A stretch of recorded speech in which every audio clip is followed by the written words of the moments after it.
Here's a worksheet that's a bit of a mess, and it's your responsibility to make this worksheet work for you. It's got some vital information in it. Maybe you're relatively new with it. You're trying to figure out what's going on. One bit of information that's really helpful is to figure out which cells depend upon others. Now, that can be a very tedious task if you approach it manually. Maybe you've scoped out this worksheet a bit and you've more or less figured out that cell B3 is pretty important. And one of the things you'd like to find out is which cells depend upon this value. For example, if we go to cell B7, we can look in the formula bar or double click and see that there is a reference to B3. So we know that if we change B3, B7 probably will change as well. It depends upon the nature of the formula too. But if B3 changes, B7 will change. So maybe we write that down and we start to go to another cell, and then this maybe scary thought occurs to us. If B7 changes, then we now have to consider other formulas somewhere that might refer back to B7. Here's a formula that refers to B7, so this depends upon B3 as well. It's going to take us a long time to figure out which cells might change if B3 changes. We'd like to trace the dependence of this cell, and we want to do it painlessly. There are two ways to do this. One is a keystroke shortcut, and then another is a built-in command that's easy to get to. Here's the cell in question. Let's quickly highlight all the other cells in this worksheet that depend upon this cell. Simply press Control-Shift right bracket. And all the other highlighted cells, and we can scroll up and down and see them, that are highlighted for the moment, are dependencies of cell B3. Some of them have formulas that have references to other cells as well, so you can't make the case for saying these cells depend only on B3, but they do have a dependency on B3. And if it's really important to you, you might immediately apply a color to them. Maybe go back to the Home tab, click this button right here and add a background color or something. That's certainly something you could do. But if you want to start tracing the dependencies of other cells, you're probably going to have some confusion here. But that's certainly one technique. Another technique, much more obvious, not exactly a shortcut, but pretty fast to get there, is to go to the Formulas tab, and here's a choice that says Trace Dependence.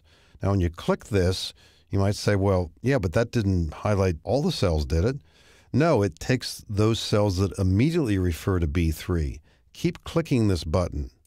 There we go, and then click it again, and again, and again, and again, until you either hear a beep or you stop seeing the appearance of new arrows and buttons.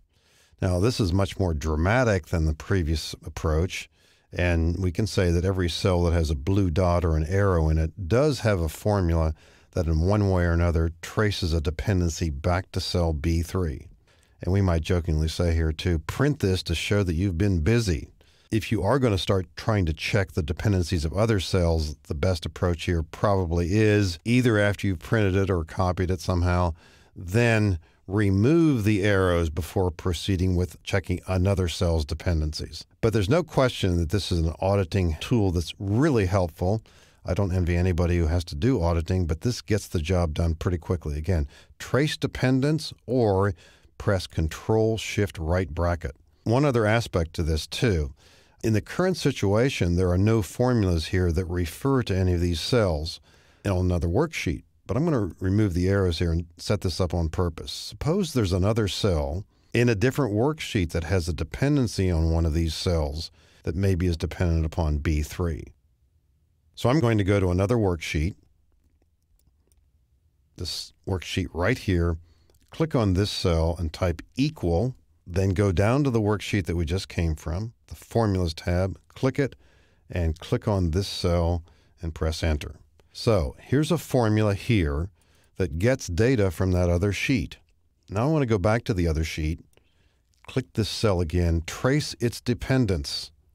Click, click, and what do we see here? A dotted line with this grid-looking icon here that refers to another sheet.